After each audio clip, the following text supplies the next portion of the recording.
I already provided an overview of line codes. In this video, we'll get into the details, but first, a quick recap. An example is this non-return to zero encoding where we represent 0 by a low voltage level and 1 by a high voltage level. Well, you could flip the voltage levels as well. That is, you could represent 0 by a high voltage level and 1 by a low voltage level. It really doesn't matter, as long as you employ a consistent encoding policy. Now suppose you send this particular waveform over a physical media. For now, let's assume that the link bandwidth is sufficiently high that there is no distortion resulting from limitations in the bandwidth. Now the receiver is going to receive a waveform. The question is, how does the receiver decode the bits from the particular waveform of this type?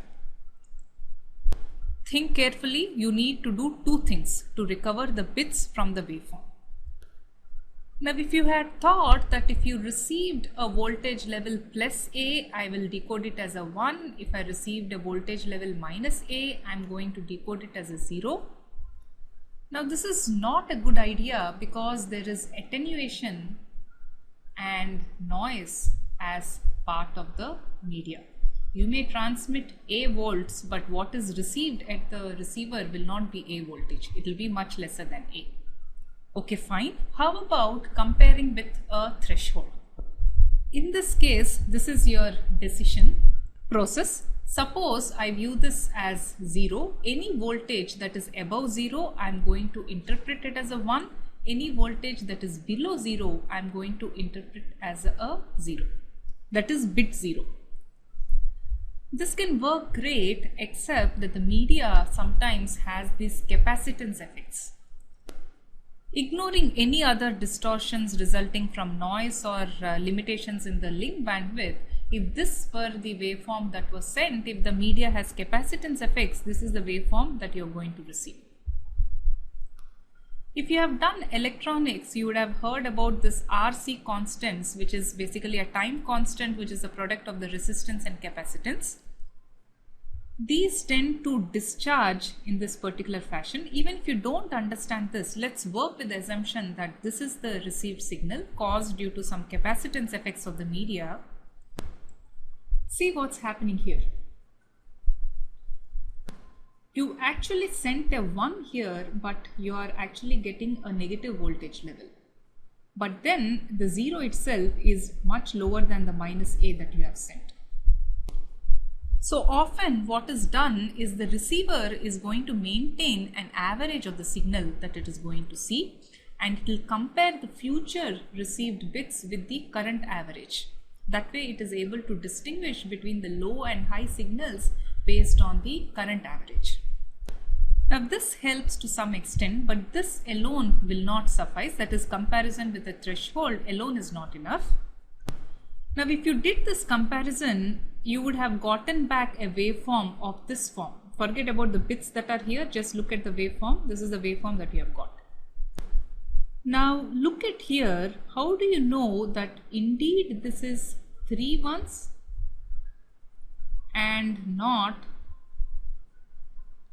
5 ones or 8 ones?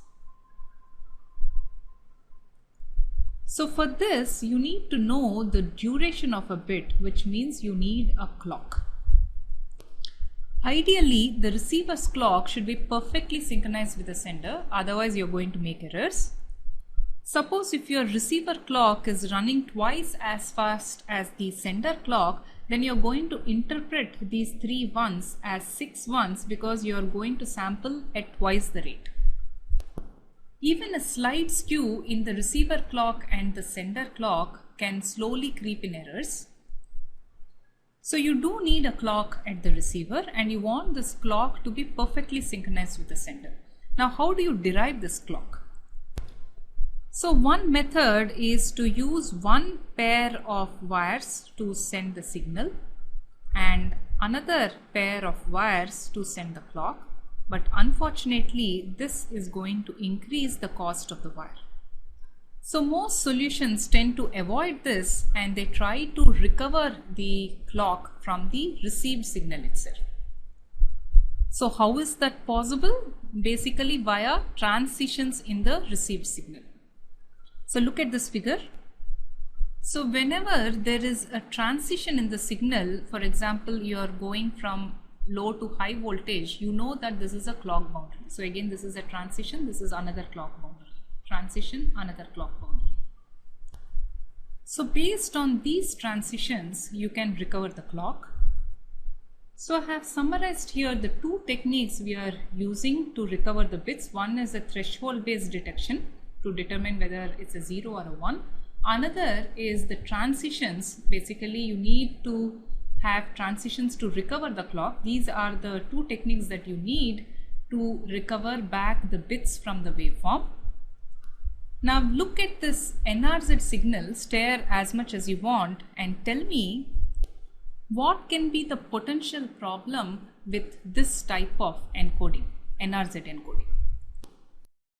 If you have consecutive ones or consecutive zeros, the problem is when you're calculating the average tends to change. When you have a consecutive sequence of ones, the average tends to be high. When you have a consecutive series of zeros, the average tends to be low. This can potentially lead to errors. So this phenomena is called baseline wander. Not only this, also the lesser number of transitions. When you have consecutive ones, basically you have no transitions in the received waveform. This can lead to clock drift between the sender and the receiver, which can also lead to error. So a lot of line coding techniques try to provide enough transitions in the signal. Definitely that there should be a transition after a fixed number of bits. So this is what is their goal. So let's look at other encoding schemes that try to overcome these two specific problems. NRZI, which stands for non-return to zero inverted, uses a form of differential encoding. So to encode a 1, you basically make a transition. To encode a 0, you stay at the current level. So I'll show you what I mean by that. So basically this is used in USB. So here is non-return to zero inverted.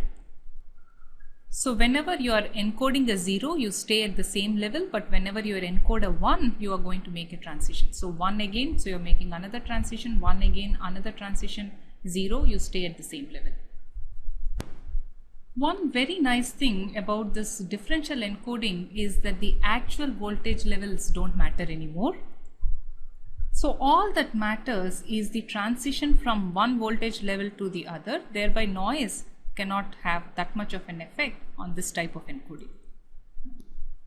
So look at this NRZI encoding some more and answer the following questions. So NRZI has some advantages. As I mentioned before, it works well in presence of noise because you are not dealing anymore with the comparison. In other words, there is no voltage levels involved. It's only the transition that matters, and detecting transitions is easier than comparison with a threshold. And now this totally eliminates baseline wander because there is no comparison with any threshold. So you're not calculating averages. And it also helps if you accidentally invert the leads from the device to your twisted pair, because whether you connect the positive to negative or the negative to positive, it has no effect because, again, as I said, voltage levels have no meaning. The problem with NRZI inverted is while it solves the problem of consecutive ones, consecutive zeros are still a problem. So you can't recover the signal in presence of consecutive zeros, and still you have a DC component present. So NRZI, while it is used in USB, is typically not used in Ethernet and other technologies. So another encoding called Manchester basically transmits an XOR of the NRZ encoded data with the clock. Basically this boils down to 0 being encoded as a low to high transition and 1 as a high to low transition. And this is the encoding that is used in 10 megabits per second Ethernet. So again, let's see how this looks.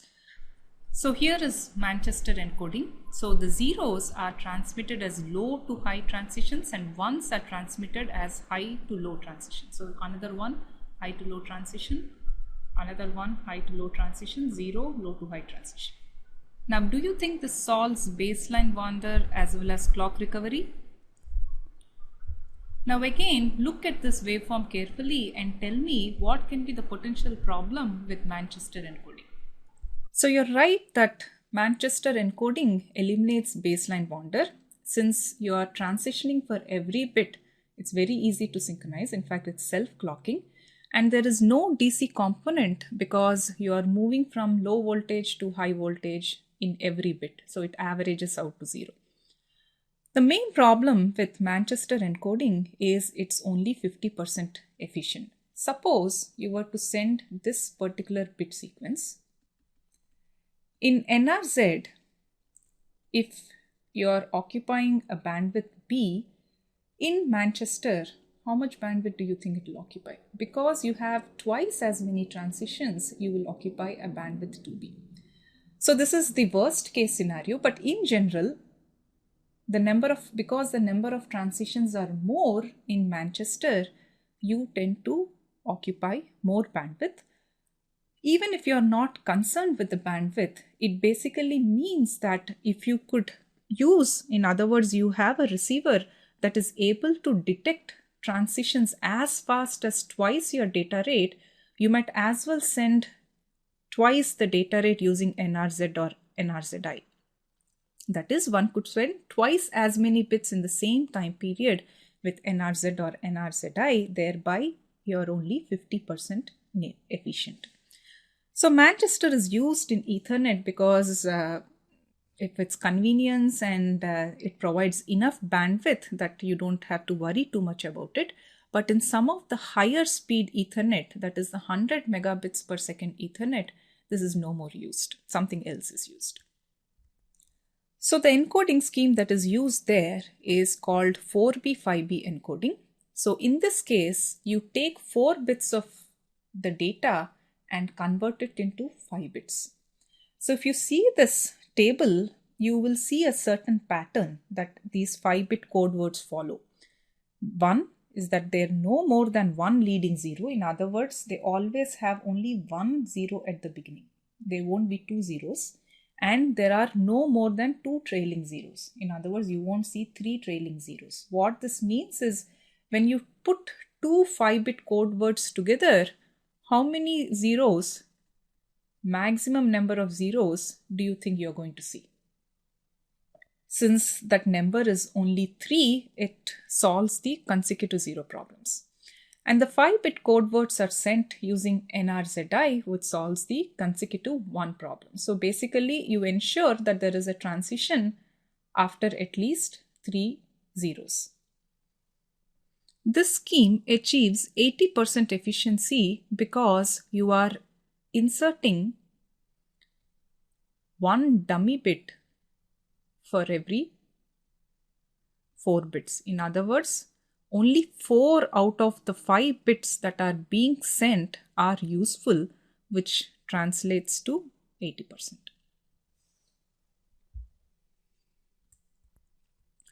So here is a summary of the different encoding schemes we have covered. Encoding basically converts bits to voltage levels or power levels in case of fiber optics. The goal of many encoding techniques is to provide enough transitions for clock recovery, and you want to do this while minimizing bandwidth.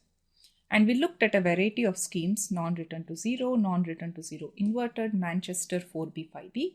Each scheme has certain advantages as well as disadvantages.